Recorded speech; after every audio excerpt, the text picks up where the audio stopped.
Hello, I'm Lisa Burkhart-Worley, and welcome to Pop Talk, the show where you never know what subjects might pop up.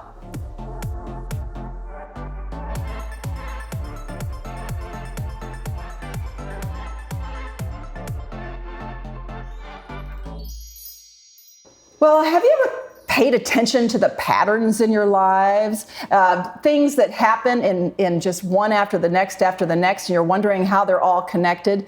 Well, today we're going to talk to a woman who is going to explain what it means to connect the dots in your life. It's going to be a fascinating message today and a fascinating pop talk, and I know you're going to want to stick around and to hear what this is all about. But before we introduce her, I want to introduce our Pop Talk co-host. Let me start on this, my immediate right this time, Dr. Lynette Sim. I always feel like I kind of leap over you to Rosemary. And then to my far right is Rosemary LeGrand. Hello, everyone.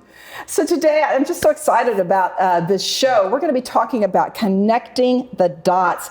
And our person that we're going to be interviewing is Gloria Ashby. Gloria Ashby is a longtime friend, and she's written this book called Connecting the Dots, Learning to Live a Word-Shaped Life. Now, she connects the dots for herself and others by teaching and leading Bible studies and mentoring in both secular and faith-based settings. Her passion is to be an ambassador for Christ, sharing his word and encouraging others to realize their full potential as children of our God and Creator. That's a great calling. Now, in addition to authoring numerous inspirational stories, you can find them in Chicken Soup for the Soul and other devotionals, Gloria has also co-authored with Roaring Lambs Ministries, near and dear to both of our hearts, because I used to work there and help them with some books.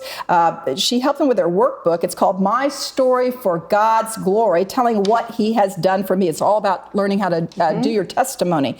So this book that you've written, Gloria, and by the way, welcome to Pop Talk. We're so glad to have you here. This book that you've written is a collection of 70 real-life experiences that helps the reader understand how God uses the ordinary things, like these dots, these patterns, to direct our life. I always say, I'm not going to make a move until God gives me 3 messages, you know? And so, this reminded me, when I was looking at your book, it reminded me of when I was moved out of our church. It was a large church, but it wasn't as large as the church that God took me to.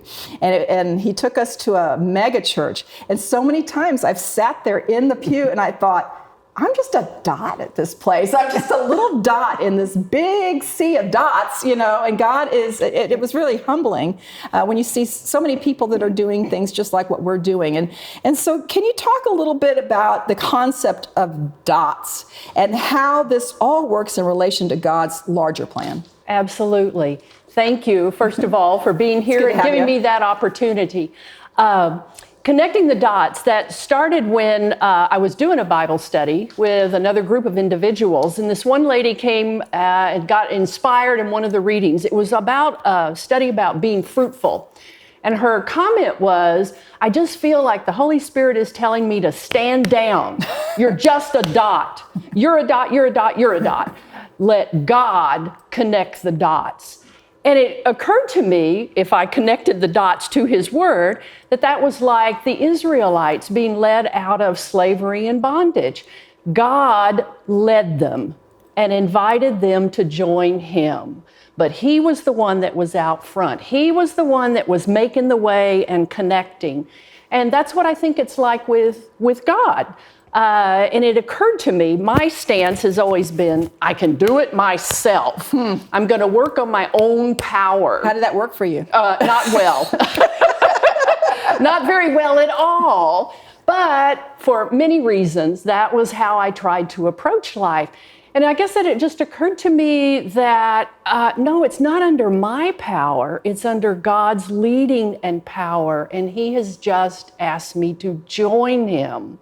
So by many choices or many circumstances, different events are happening around the world, and that is God at work in my little part of the world.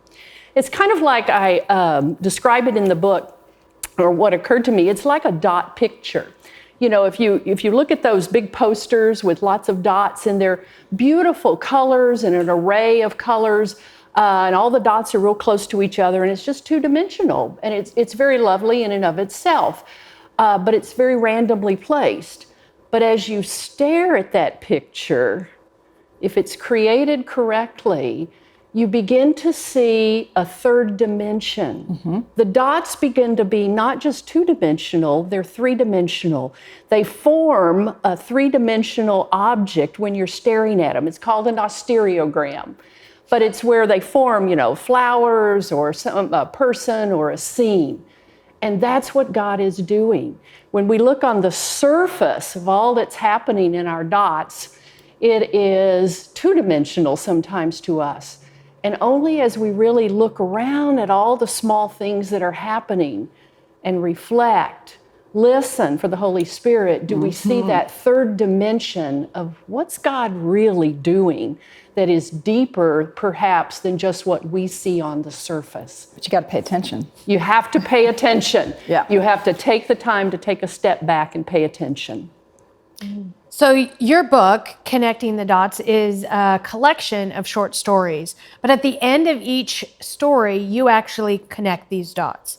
So sometimes we all may kind of feel like just a dot, and we obviously don't make that big of a difference. But in one of your stories, you talk about the missing ingredient.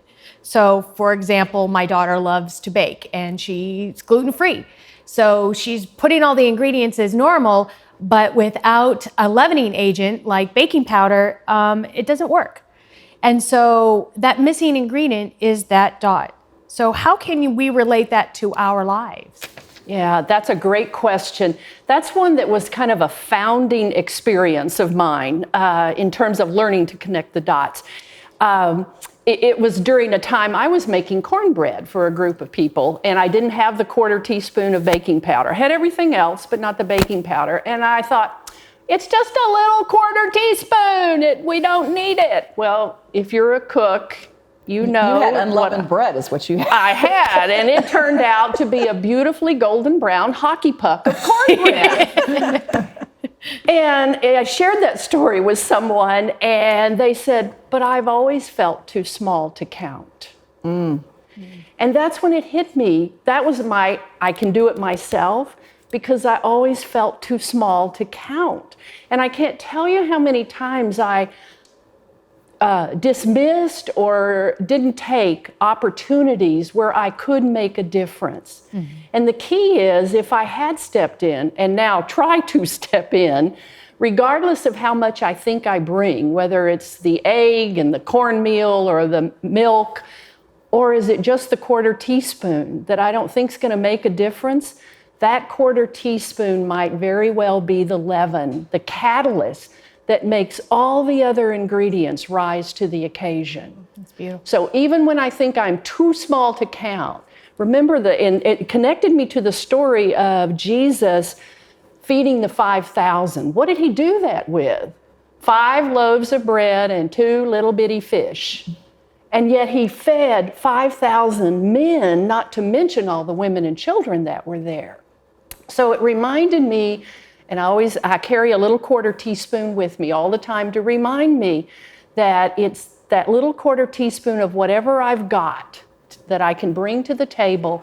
And in the hands of Jesus, my not enough is more than enough. I think of words. And it could be just a kind word. One, just you don't even think it's any big deal, but you give somebody a kind word, and that day maybe they were really down and they needed it. Yeah. I've had people come back and tell me that. You said so-and-so to me, and that just meant so much, and here's what was going on that day. And I had no idea. And I thought, well, that was less than a 1/4 teaspoon. All I did was react to a situation and empathize for a moment. And they absolutely, it made the difference for their day. And that's the key. Without that leaven, without that little 1/4 teaspoon, that's what makes the difference in the whole mix that's coming together. Awesome. There's a lot of wisdom in your book, almost like the modern day book in Proverbs, And you give a lot of advice of how to avoid common mistakes and the common mistakes that we make, and to keep us from living a purposeful and a flourishing life. What are those? And how could we avoid those mistakes? Yeah. That's a great question, Rosemary. Thank you for asking that. I think the common mistakes that people make, as I've asked and taken a look, they can come under two categories. One is the fix it, do it. If I see it, I fix it, I go forward, make it happen. I'm working under my own power, period. And that's it. I see something that needs to be done, I do it. Rather than stop, take a step back, reflect, pray, look at what God's doing, look for that three-dimensional picture, and let Him lead the way rather than me leading the way.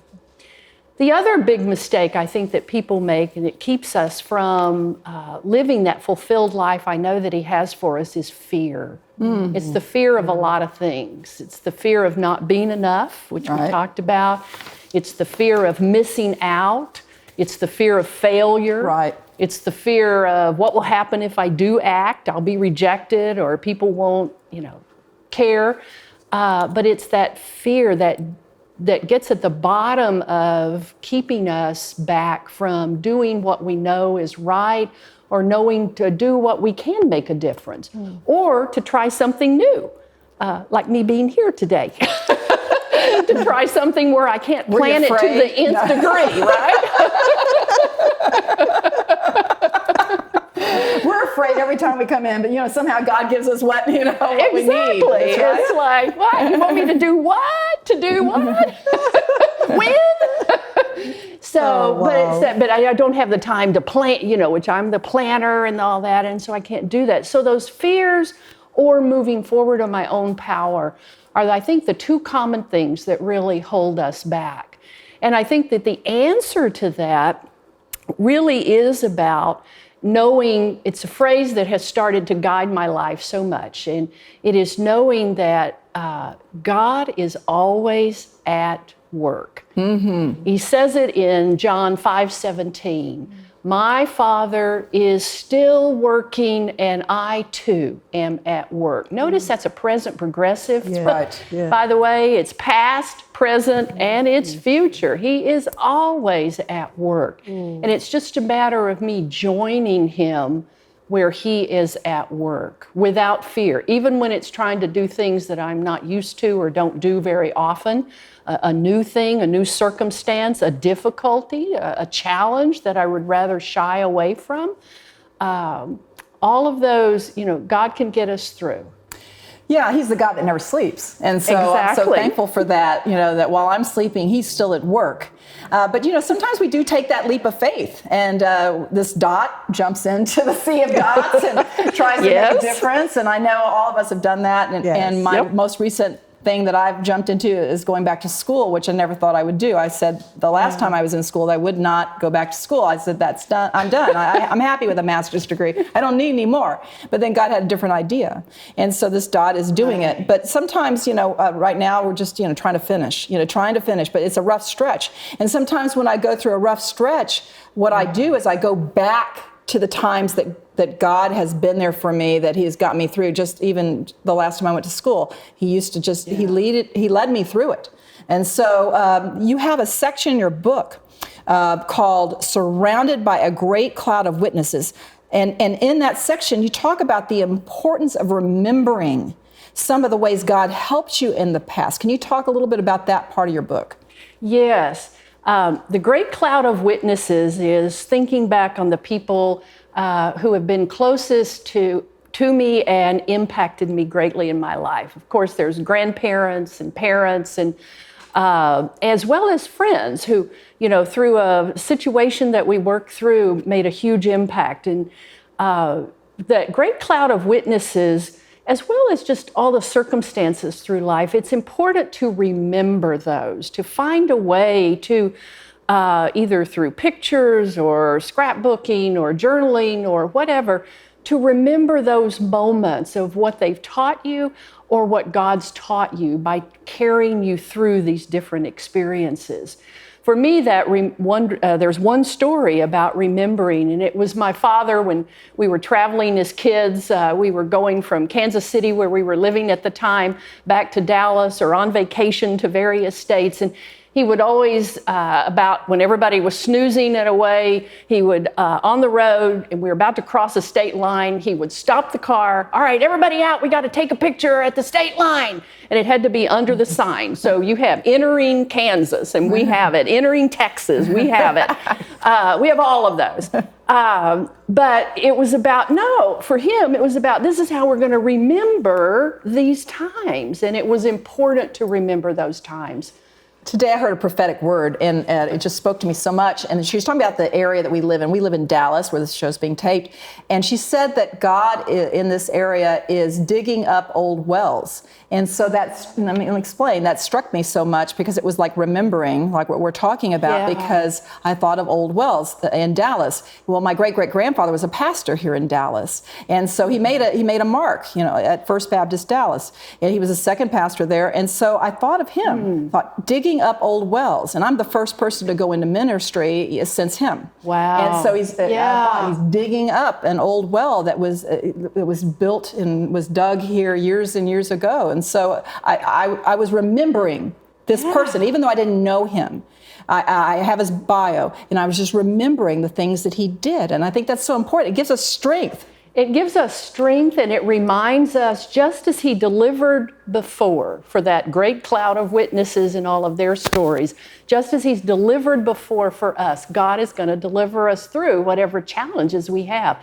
And remembering those things, and particularly at challenging times or milestone moments in our life, that's what strengthens us. It helps us to push forward rather than give up. Mm-hmm. It helps us to remember he did it before. He's the God everlasting of promises, and he'll do it again, so that his memory doesn't fade. It helps us to do what the Israelites and even Jesus's disciples didn't do well. They'd go through one crisis, and then the next crisis would come, and they'd be like, "Oh my gosh, we're going to die again." We don't do that. But it's only, of course you're going to have that reaction to a crisis initially, but it's in the remembering, oh yeah, he's delivered me before, this is not going to be easy, but I just need to take the next step. He's going to deliver me again. I may not know how, I may not see the answer right now, but I can trust he's going to do it over and over and over again, because he has a purpose for each and every one of us, and an ultimate purpose for all of his children. Well, in remembering, there's this video game, I don't know if y'all know about it, it's called Pacman, and it was about 40-ish years ago. I don't know if I remember it. But anyway, the premise of it was this Pac-Man's coming to eat all these dots, really in hot pursuit, trying to get them all. And while the Lord isn't going to gobble us up, he is in hot pursuit of us. And he continually comes after his beloved children. And I really like that in one of your books, in the last section, it's called Choices. And you talk about this pursuit. You talk about how God is coming after us. So sometimes people want to run away from God. Why shouldn't they? Yeah, that's a great question, because I sure tried it a lot of times. Haven't we all? Haven't we all? I have come to know God as the hound of heaven. Mm-hmm. There's a poem about that. I can't remember all the words, but they talk about him as a hound of heaven. God is wooing us constantly. Mm. He wants to be in relationship with us completely. Christ wants to be our best friend forever. And so until we answer that, he's after us because he wants his best for us. But until we get rid of I can do it myself and all the fears that we have, we'll never give into that and never really realize the full value, the full purpose that God wants for us, the full abundance of his love, the good for us. It says in Romans 8, 28 and 29, for he always works the good for those who love him. But you have to put verse 29 with that, because what's that good? It's to be in the image of Christ. Yeah. And that's how we're going to experience that all-encompassing love of God, of Christ, and everything that he did for us. And if we run away, if we don't make the choice to press forward, to be in relationship with God, then we lose out on all of that good. We lose out on that abundance.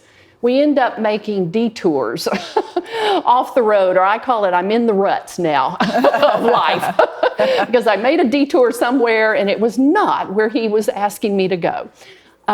So that's why I think it's so important for us to yield ourselves to, that's the direction, that's where the GPS is guiding us, that's what we need to do. Yeah. Do you know, Gloria, this book is so full of your life experiences, and sometimes we never know how our testimony will impact somebody else, because that's very important. What was the biggest takeaway that you had in reflecting as you wrote your book? Yeah, the biggest takeaway I have is actually it occurred a couple of years ago where it pulled everything together. And a couple of years ago, in 2019, I was coming off of a season of loss after loss after loss. Some by choice, some by circumstance, where I was shedding a lot of things. And I was coming down to where I remember sitting in the living room of a friend of mine and in tears almost, because I said, what value do I have now? You know, I mean, everything is gone, you know, status, power, position, purpose, etc., that I had. And shortly after that, we took a trip to Israel. I thought, well, it's my big vacation, it was on my bucket list, why not? But it was in Israel, and interestingly enough, it was in front of a tree, and it was the tree in the Garden of Gethsemane. It was an olive tree. And our tour guide was explaining how the olive tree sustains itself for thousands of years. And this tree is huge. I couldn't even begin to wrap myself around it. And what he explained was that the olive tree continues to recreate itself. The inner bark, not the outer, but the inner bark dies all the way down to the ground. And once that has happened, there are sprouts from its deep roots that will begin to come forth.